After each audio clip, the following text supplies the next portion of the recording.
Incontrolada. Así califican muchos a la expansión piñera en Costa Rica. El monocultivo ha llegado a las tierras campesinas agrícolas, a los parques nacionales y hasta los patios de las casas y las escuelas. La piña ha crecido en 10 años lo que el banano creció en 100. Actualmente Costa Rica es el principal exportador de piña a nivel mundial y hay más de 40.000 hectáreas cultivadas.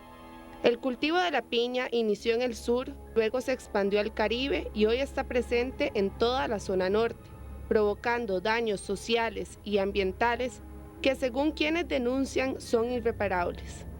Son ríos muertos. Ya ahí usted no encuentra pescado, no encuentra seres vivientes. Más bien cuando pasan fumigando, al otro día usted encontrará todo lo que esté a su paso, está muerto. ¿Qué hacemos con que el pueblo se desarrolle? Con esto, con dólares, si la salud está cada vez más para atrás.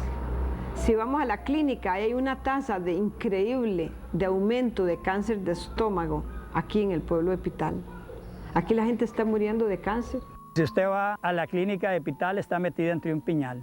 Si va al asilo de ancianos de Pital, está metido entre un piñal. Y usted puede ir y preguntar, que no se lo digo yo, ahí se lo dirán. Cuando pasan fumigando con esos spray boom, 15, 20 minutos después, vienen 4 a 6 viejitos que vienen para la clínica.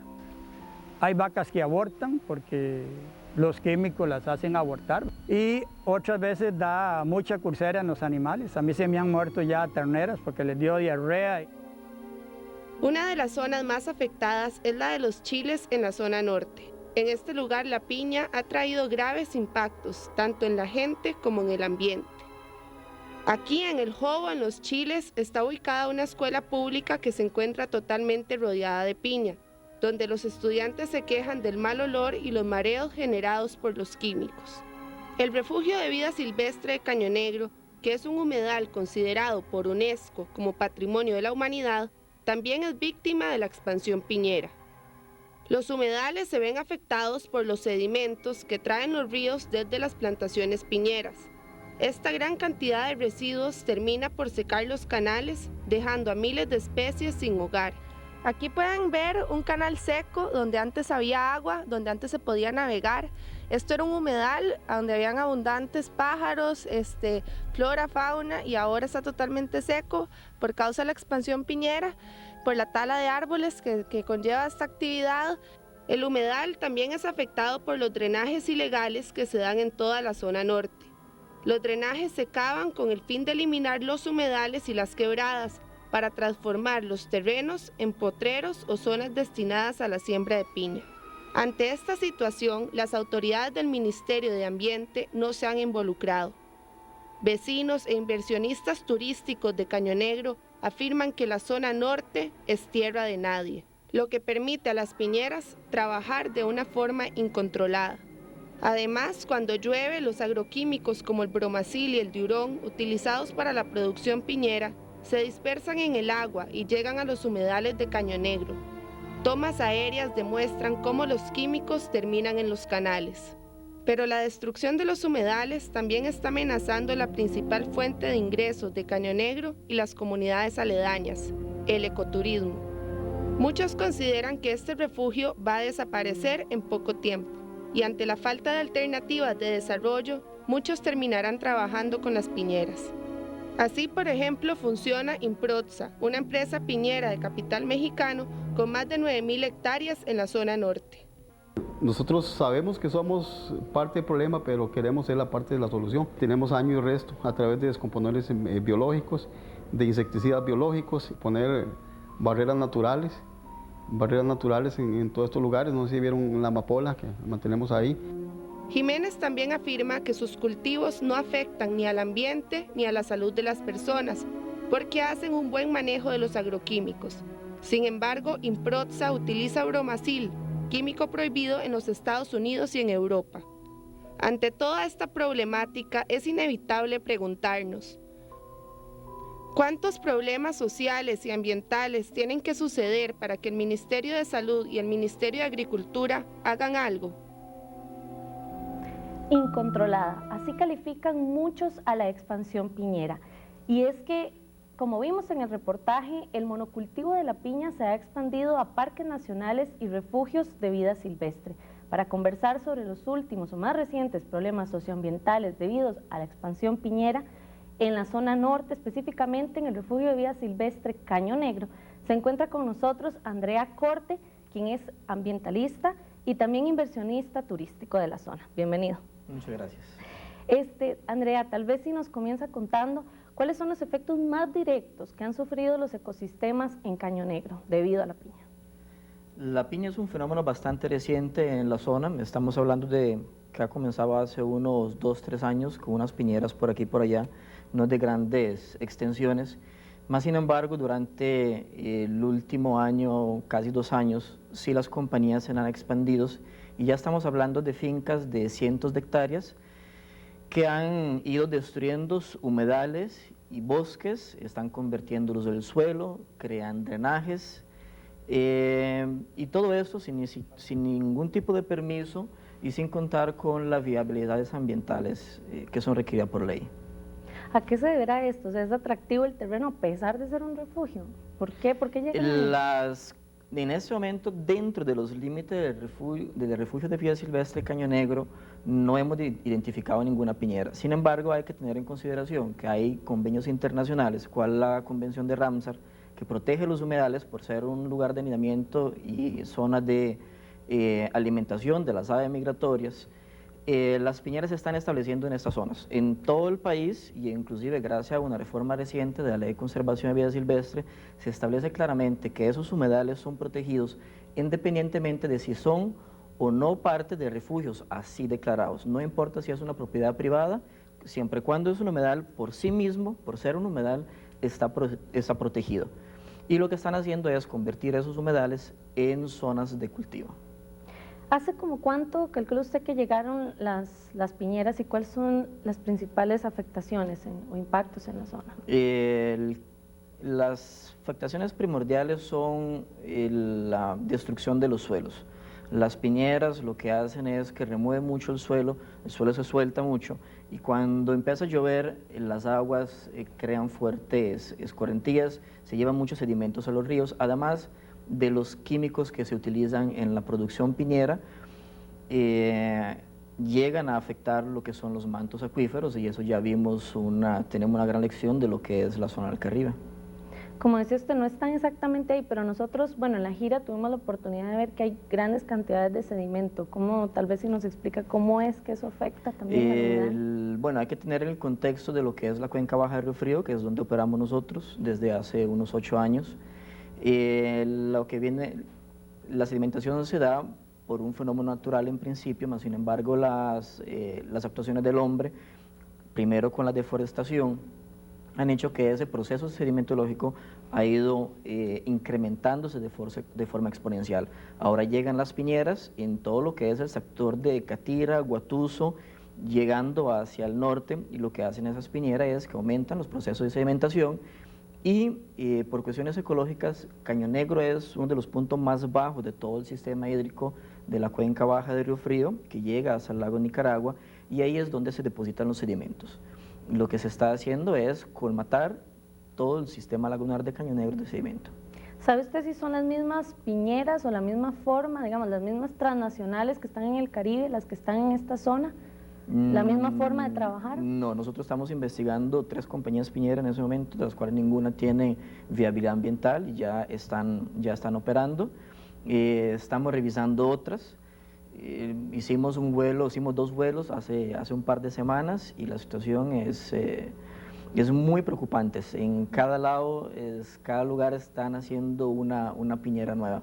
No están contabilizadas y eso es un trabajo muy grande. Bien, ¿qué les parece si pasamos a ver?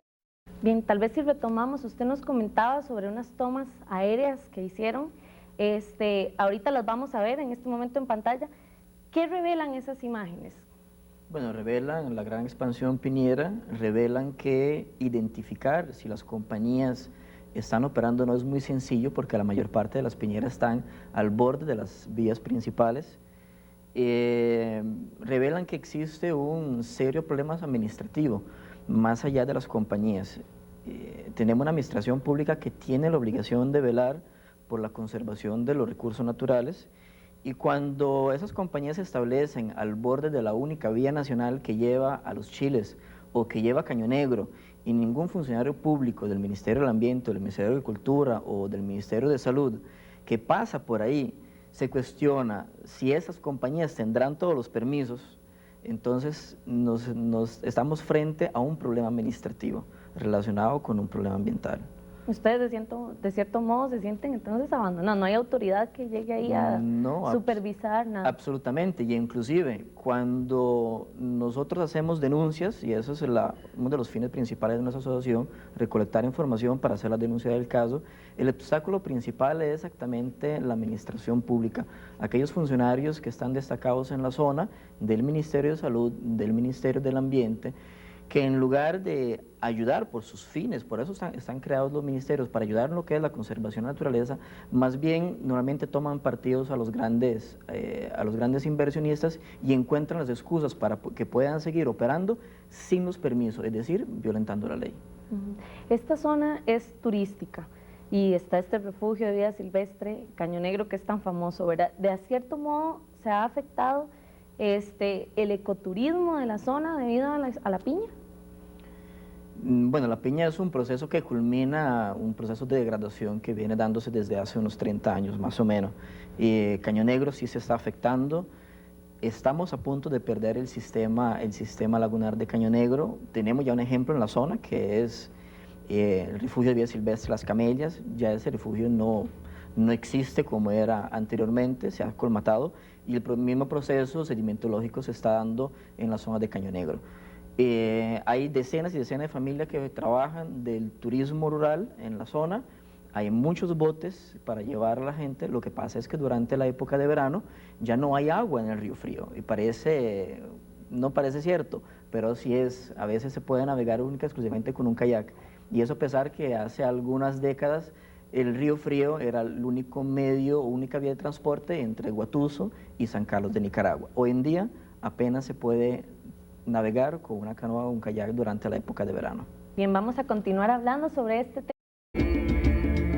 Andrea, cuéntenos, ¿está la comunidad de Caño Negro organizada? ¿La gente está en contra de la expansión piñera? ¿Han hecho algo? No que yo sepa, honestamente no existe una organización, aparte de la nuestra, que efectivamente lucha por lo que es la conservación del refugio de Caño Negro. Hablan, de vez en cuando se entrevistan y se quejan que las cosas no funcionan, pero el tema es un poquito más amplio, no se puede solamente uno quejar y no hacer. Lamentablemente hay mucho que hacer, uno se gana muchísimos enemigos en esto, no es fácil, hay muchos obstáculos, pero es muy importante por lo que son las generaciones futuras y para que la gente del lugar esté inclusive económicamente mejor. ¿Cómo ha sido esa lucha por parte de ustedes que sí están trabajando en esto? ¿Qué hacen? ¿Cómo se organizan? Bueno, nosotros empezamos hace unos 8 años aproximadamente y desde esa fecha lo que hemos hecho es hacer un inventario de todo el material de videos o fotográfico que exista de la zona. Desde los años 60 tenemos fotografías aéreas y todos los años intentamos hacer 1 o 2 sobrevuelos para poder vigilar y controlar lo que es el cambio. Cuando encontramos daños ambientales, hacemos denuncias ante el Tribunal Ambiental Administrativo. ¿Sienten ustedes que todos esos esfuerzos han dado sus frutos? Sí, claro, en este momento, bueno, tenemos paralizados 3 proyectos piñeros, de los cuales ninguno tiene la viabilidad ambiental para la producción piñera. Hemos logrado paralizar otros proyectos ilegales propios de la comunidad de Caño Negro. Hemos logrado inclusive revisar temas sobre los administradores públicos que trabajan ahí. Hay mucho trabajo que hacer, pero algo sí se ha hecho. Vamos a hacer una pausa para ver quién se ganó con creces el Ecoloco. Y tal vez para retomar lo que nos decía, ¿cómo es posible que esas 3 piñeras que usted nos menciona estaban trabajando sin viabilidad ambiental? O sea, ¿qué hicieron ustedes? ¿Cómo fue esa denuncia para detenerlas entonces? Bueno, el proceso fue al principio muy fácil, después se complicó un poco. Fácil porque identificar la existencia de piñera, como ya lo dije anteriormente, no es nada más con viajar en carro, te das cuenta dónde están las piñeras. De ahí preguntamos, hicimos además una denuncia ante el Tribunal Ambiental Administrativo Y aquí es donde empieza la parte difícil, nuevamente, luchar con las autoridades, contra las autoridades para que se aplique la ley. Tuvimos que recurrir a la Sala Constitucional, contra el Tribunal Ambiental Administrativo, contra el Ministerio de Salud. Y finalmente ganamos el recurso de amparo y gracias a la sala logramos que se paralicen las piñeras. El Ministerio de Salud había emitido unos actos administrativos, por medio de los cuales se define que efectivamente esas compañías no tienen los permisos y hay fuertes dudas de que ya se estén contaminando unos pozos. Más sin embargo, a pesar de emitir recomendaciones de que se clausuren las piñeras, el mismo Ministerio de Salud no ejecuta sus propias órdenes, es decir, dice, pero no hace. Eso fue un documento relevante para nosotros para poder llegar a la sala. Por otro lado, el Tribunal Ambiental Administrativo deja que las denuncias se queden durmiendo meses y meses y hay que recurrir a la Sala Constitucional para que el Tribunal Ambiental Administrativo haga su trabajo. Entonces, como ambientalistas que nos ocupamos de denuncias ambientales, no solo tenemos que ocuparnos de hacer las denuncias, que deberían de hacerlo los propios ministerios del ambiente o Ministerio de Agricultura o quien sea, sino que además tenemos que preocuparnos para poner en marcha el aparato jurídico. ¿Qué pasa, por ejemplo, con una piñera como la que vimos nosotros estando en la zona que está a pocos pasos de la escuela? Bueno, eso es un caso que sí me tiene sumamente preocupados y es increíble que se permita que una piñera nazca a la par de una escuela, más allá de que eventualmente la piñera contribuya a reconstruir o reestructurar la escuela. En las piñeras se utilizan químicos y esos químicos flotan en el aire y llegan hasta los chiquitos. Y si esto es desarrollo, bueno, yo para mis hijos no quisiera ese tipo de desarrollo. Eventualmente es mejor una escuela un poco más humilde, pero con los niños que no tengan que respirar los agroquímicos. ¿Ya han tenido ustedes problemas con respecto a contaminación del agua? En esos informes del Ministerio de Salud existe una parte donde se detecta que ya existen problemas en los mantos acuíferos. Bien, antes de continuar, ¿qué les parece si pasamos a ver el Aquiles Rivera, un luchador que ha estado muy cerca de la expansión piñera? Algunos dicen que soy loco. Otros dicen que soy atrevido. Y otros dicen que soy un tipo que no se sabe ni quién soy. Pero lo cierto es que algo tengo de todo. Soy Aquiles Rivera Arias, oriundo de San Vito, Cotobruz. Vivo en el Cantón de Buenos Aires desde hace más de 25 años, ligado a la lucha social desde los 15 años, desde que empecé con la Unión de Trabajadores de Golfito en las bananeras aquí en el sur de Costa Rica. De padres muy campesinos, de hijo de padre emigrante y de madre puriscaleña, y que emigraron de Puriscal a la zona sur y se asentaron en Cotobruz y de una familia numerosa, al decir 6, 7 hermanos nací yo y quedo en el medio de 14 hermanos que somos. Yo puedo recordar que Buenos Aires era autosuficiente porque ahí en el Brujo se podía encontrar cientos de sacos de arroz, de maíz que producían los agricultores y toda la gente comenzó a vender sus tierras para una agricultura de cambio y esa agricultura de cambio fue los monocultivos y viendo el deterioro que se comenzaba a dar, ver cómo los bosques los destruía para comenzarles a meterle piña, comenzar a ver peces muriéndose en los ríos, la intranquilidad que tenía la gente para dormir cuando comenzaron los tractores a rugir sus motores tarde, mañana y noche.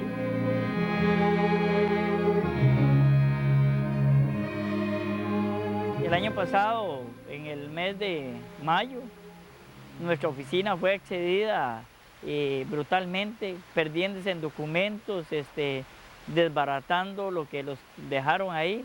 Se los llevaron computadoras, los llevaron impresoras y expediente que teníamos. Y no satisfechos con eso, 3 días después fui amenazado de muerte, que ustedes pudieron ver en los medios de comunicación todo lo que pasé.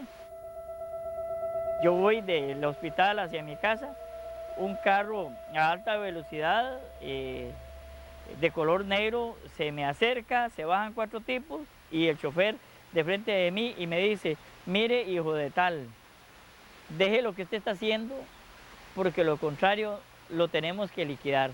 Uno de ellos dijo, no, liquídelo de una vez, pero en eso una luz de un carro a alta velocidad los encandiló. Y entonces en ese momento le dijeron, vea lo que viene, vea lo que viene.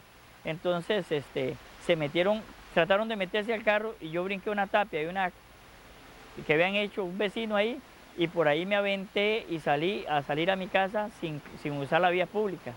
Tal vez eso me ayudó, pero a partir de ese momento yo hice un análisis de mi vida, si seguía en esto o no, y hicimos todo lo que hicimos y el dolor más grande que yo siento es que el sistema costarricense, de lugar de esclarecer lo que a mí me ha sucedido, me dijeron, podemos ayudarle en recomendarlo en la cual usted pueda insertarse en un nuevo trabajo que no sea ese.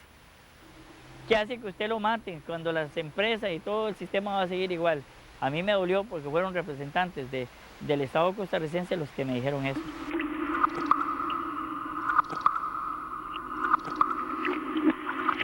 Hace 10, 12 años, Aquiles era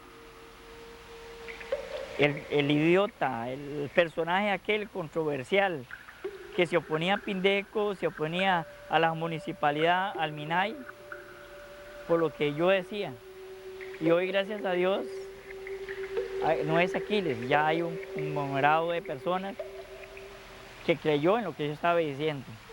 Ejemplo, en la parte laboral en Pindeco me recuerdo que hicimos énfasis en hacer una organización sindical para defender los derechos de los trabajadores y nadie le apostó y hoy ya la hay. Antes Pindeco hacía y deshacía y en este momento lo sigue haciendo, pero hoy se preocupa porque hay gente que sabe, que tiene conocimiento de lo que se está haciendo, que yo no necesito estar vigilando las quebradas, sino que la gente me llama para decir, aquí les está pasando en tal lado. Entonces para mí ya es un logro.